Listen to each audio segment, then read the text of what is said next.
Hello and welcome to Fast and Factual on Firstpost, where we get you the top 50 stories from around the world. I'm Alison Lagrange, coming to you live from Durban, South Africa. Let's begin.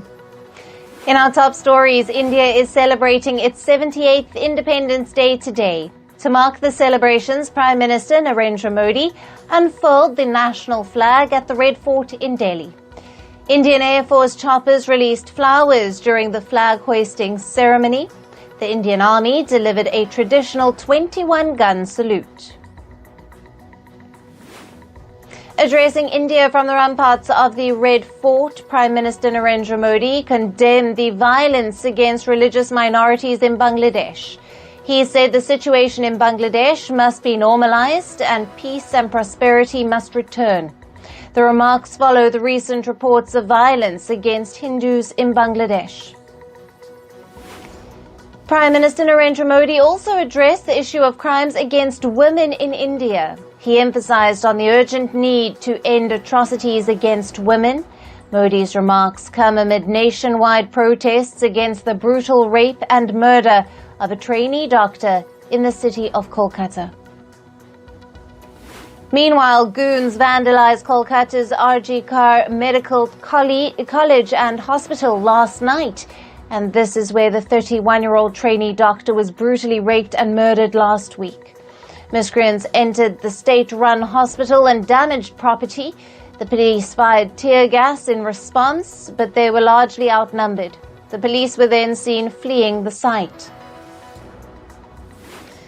In Bangladesh, dozens of student protesters clashed with the supporters of the ousted Prime Minister Sheikh Hasina. The students came out wielding sticks and flags to oppose a rally for the country's National Mourning Day. In Bangladesh, the 15th of August marks the anniversary of the assassination of Sheikh Mujibur Rahman. He was the first president of Bangladesh and also Sheikh Hasina's father. Sheikh Mujibur Rahman and most of his family were assassinated on the 15th of August 1975. Yesterday, Sheikh Hasina had called on her supporters to observe Bangladesh's National Mourning Day. And Qatar is hosting ceasefire talks between Hamas and Israel. The talks are expected to take place in Doha today. They are aimed at resolving the Gaza conflict and putting an end to the 10-month-long war. The mediators hope that the agreement will also prevent Iran from attacking Israel, thus avoiding a wider regional conflict. The Israeli army has released videos showing strikes on alleged Hezbollah targets in Lebanon. The Lebanese Health Ministry has said that yesterday's strike killed at least 2 people and injured 4 others. The strike hit targets in the Marjeoun town near the Israel-Lebanon border. Minoche Shafik, the president of New York's Columbia University, has resigned. Now, she has stepped down amid the controversy over her handling of the Gaza war protests on campus. Her decision to deploy the NYPD officers against the protesters in April sparked a major backlash. Shafik had been in office for just a year. She has stepped down just before the new autumn semester begins. She is the 3rd Ivy League president to resign due to the Gaza-related campus unrest. And Ukraine is continuing with its advances into the Russian region of Kursk. The gains follow a surprise attack by Kiev earlier this month. Ukraine's President Volodymyr Zelensky has hailed the country's advances. He said that his troops are achieving their strategic goal. Ukraine claims that its troops have advanced at least 1,000 square kilometers into Russian territory. Meanwhile, Russia has deployed fighter jets in Kursk amid the Ukrainian incursion. The Russian Defense Ministry has released a video allegedly showing Sukhoi Su-25 fighter jets in action over Kursk. Russia has also evacuated almost 200,000 people from the region. The Russian authorities have arrested a U.S. citizen. A Moscow court reportedly sentenced Joseph Tater to 15 days in jail yesterday for petty hooliganism. Russian media reported that he was detained on the 12th of August for hooliganism and subsequently assaulting a police officer. The World Health Organization has declared Mpox a global public health emergency. The UN body has sounded an alert over the viral infection for the second time in 2 years. The announcement followed an Mpox outbreak in the Democratic Republic of Congo. The disease is now spreading in nearby countries like Rwanda, Burundi, Kenya, and Uganda. Mpox can spread through close contact. It causes flu-like symptoms and pus-filled lesions on the body.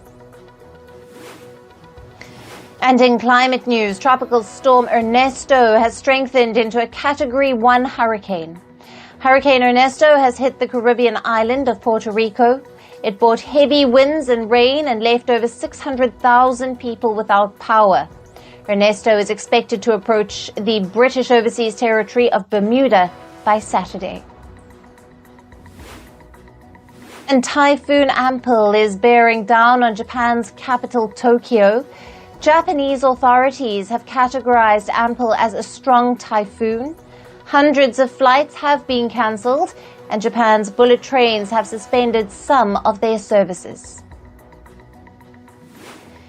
The Korean Peninsula region is grappling with extreme heat. In South Korea, at least 21 people have died due to heat-related issues so far this year. About 763,000 livestock died due to the heat between the 11th of June and the 13th of August. Meanwhile, North Korea has also issued warnings about extreme heat. It was preparing for temperatures between 33 and 37 degrees Celsius in some parts of the country. And Podgorica, the capital of Montenegro, has been sweltering under an extreme heat wave. The temperature soared to 41 degrees Celsius on Wednesday. Temperatures are rising to as high as 40 degrees Celsius across the Balkans, and heat warnings have been sounded all over the region. Children in West and Central Africa are grappling with extreme heat. According to a report by UNICEF, this extreme heat could endanger their health. The heatwave frequency in the region has quadrupled since the 1960s. The extreme heat is also posing a threat for pregnant women. And firefighters continue to battle the remnants of wildfires near Greece's capital, Athens. The wildfires caused significant damage to the region and also claimed the life of one woman. Authorities have stated that at least 10,000 hectares of land have been ravaged. In Bosnia, firefighters and local authorities are battling a wildfire on top of Mount Zelengora. The fire broke out in a national park and destroyed trees and forests that were untouched for hundreds of years. Meanwhile, high temperatures and winds have accelerated the spread of the wildfire. And 2 German airports have temporarily suspended their services after climate activists breached the airfields. An activist group called Last Generation claimed responsibility for the disruption. The group has demanded that the German government pursue a global agreement to phase out oil, gas and coal by the year 2030. And on to business and tech news. In the United States, inflation eased to its lowest level since 2021 last month. Consumer prices rose by 2.9% in July compared to the same period last year. A slow rise in housing and food prices has helped ease inflation in the country. Analysts say the latest inflation data will help push the U.S. Federal Reserve to cut interest rates next month. And Japan has reported better than expected economic growth for the second quarter of this year. The country's economy expanded by 3.1% in the April to June quarter. Growth was driven by high spending by Japanese consumers, and private consumption, which accounts for over a half of the country's economic output, rose by 1% in the second quarter. Meanwhile, distress in China's property sector seems to continue. According to the latest data, prices of new homes declined by 4.9% in July. This is the fastest pace of drop in housing prices that China has seen in the past 9 years. The country's property sector has been struggling in the past few years. The slump has been attributed to weak housing demand and high debt among property developers. American candy maker Mars has announced plans to buy snack producer Kellanova. The deal has been valued at $36 billion. It will bring brands like M&M's, Snickers, Pringles and Pop-Tarts under one roof. The acquisition is the largest reported deal so far this year. And the U.S. Justice Department is defending its guilty plea deal with plane maker Boeing. This comes after the families of Boeing crash victims opposed the agreement. Last month, Boeing agreed to plead guilty in a criminal conspiracy case linked to its jet crashes in 2018 and 2019. The deal includes large fines for the plane maker and monitoring of its plants. However, the victims' families say the deal doesn't hold Boeing accountable for the crashes. And flight attendants of American carrier Alaska Airlines have rejected a new wage contract. The contract proposed to raise the average salary of flight attendants by 24%. The deal was put forward in June after lengthy talks between the attendants' union and Alaska Airlines. However, a majority of union members rejected the deal in a vote yesterday. The airline says it is committed to reach an agreement with its crew. A U.S. court is planning to order Google to allow Android users more ways to download apps. This comes after it observed that Google uses monopolistic practices in the App Store. The court was hearing a case brought by video game company Epic Games. The firm accuses Google of restricting Android users from accessing apps outside of its App Store. The U.S. Committee on Foreign Investment has imposed a $60 million fine on telecom firm T-Mobile. This is the largest penalty ever imposed by the body that oversees foreign investment in the U.S. German-owned T-Mobile has been accused of not disclosing data breaches during its takeover of an American firm back in 2020. The breach violated a national security agreement between Germany and the U.S. And communications equipment maker Cisco has announced plans to cut 7% of its global workforce. The move is expected to impact about 6,000 employees of the firm. This is the second round of layoffs that Cisco has announced this year. The firm says it aims to save about $1 billion through these job cuts. And Japanese tech investor SoftBank has reportedly dropped its plans to produce advanced chips with Intel. The firm was planning to make chips that power artificial intelligence to compete with NVIDIA. However, reports say Intel was unable to meet the demand of the Japanese firm. SoftBank is now likely to discuss the plan with Taiwan's TSMC. And moving to sports, and we start with cricket. Top batter Devon Conway has opted out of New Zealand cricket's central contracts. He has signed a casual agreement similar to former captain Kane Williamson. Conway will be available for all international matches except Sri Lanka white ball games in January due to a deal from South Africa's 2020 league. His participation in international fixtures will depend on the overlap with franchise commitments. And Ireland will build a national cricket stadium near the capital, Dublin. The stadium will host matches during the 2020 World Cup, which Ireland will co-host with England and Scotland. The first phase is set to be finished by 2028, and it will feature a 4,000-seat main stadium, practice arenas, and a performance centre. And Morne Morkel has been appointed as the bowling coach for India's men's cricket team. He will join head coach Gautam Gambhir's team on a 3-year contract. Morkel, now an Australian citizen, played 247 international matches for South Africa. He has taken a total of 544 wickets. In football news, captain Bruno Fernandes has signed a new contract with Manchester United. He has extended his stay until June of 2027. The deal includes an option for an additional year. Fernandes, a key player since January of 2020, has scored 79 goals in 234 appearances, and he replaced Harry Maguire as United's club's captain in July of 2023.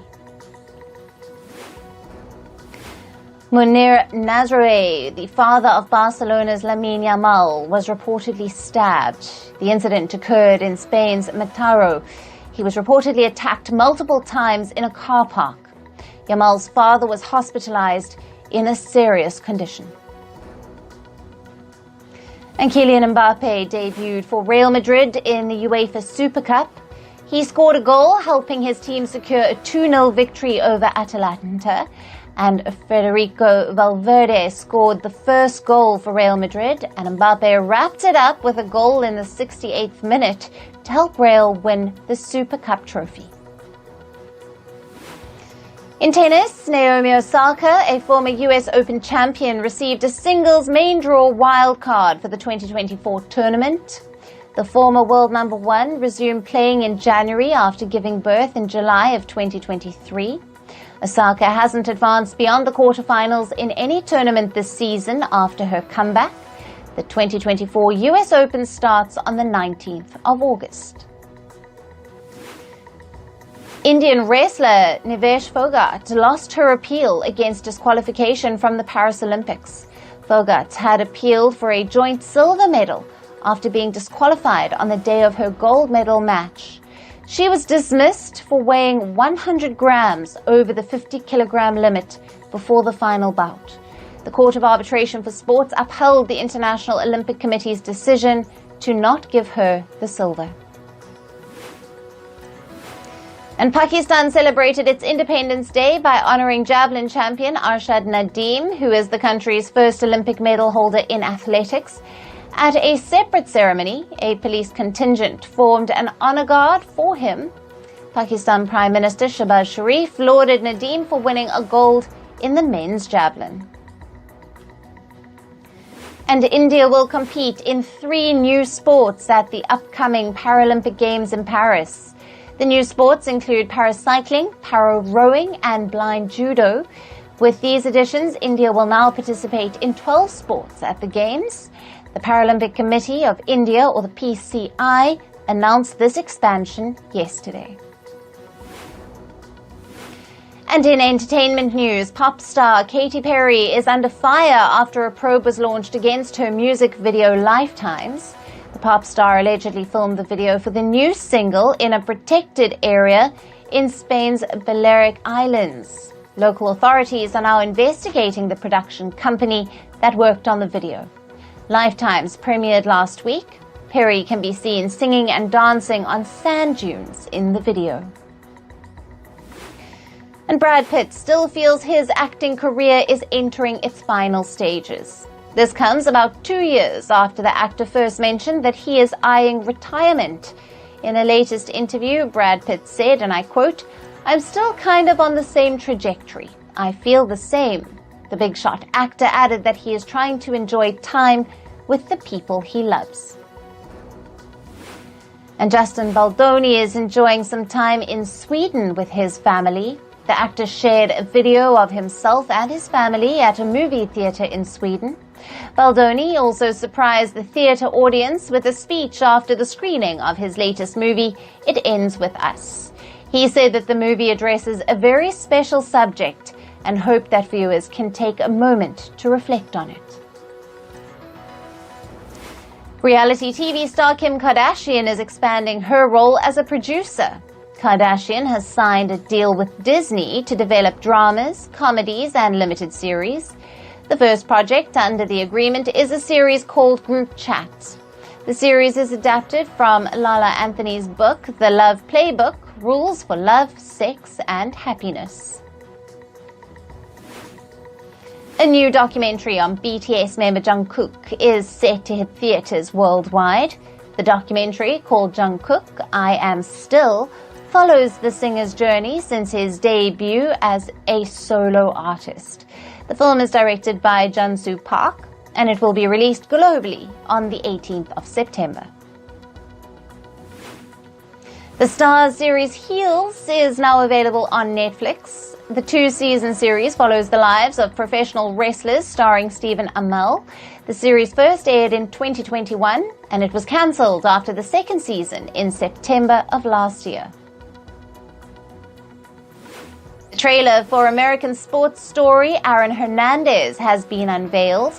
The 10-episode limited series premieres on FX on the 17th of September. It follows the life of NFL football player Aaron Hernandez and his murder conviction. The show's stars cast includes Josh Andres Rivera and Patrick Schwarzenegger. And Halle Berry says that Blake Lively asked her to join the cast of Ryan Reynolds' Deadpool and Wolverine. Berry said that Lively wanted to reprise her role as the X-Men character Storm. However, the actor said that her husband Ryan Reynolds never called her back. Deadpool actor Reynolds served as a co-writer and producer of the latest franchise installment. And Madonna is set to celebrate at the famous Italian archaeological site of Pompeii. Officials at the site said that the singer is planning a private evening tour of the archaeological park. Madonna has reportedly been in Italy for several days. She turns 66 on the 16th of August. And American actress Gina Rowlands died yesterday at the age of 94 in California. The actress has been battling Alzheimer's since 2019. She had won an Oscar nomination for films like A Woman Under the Influence and Gloria. And that's all in this episode of Fast and Factual. Thank you for watching.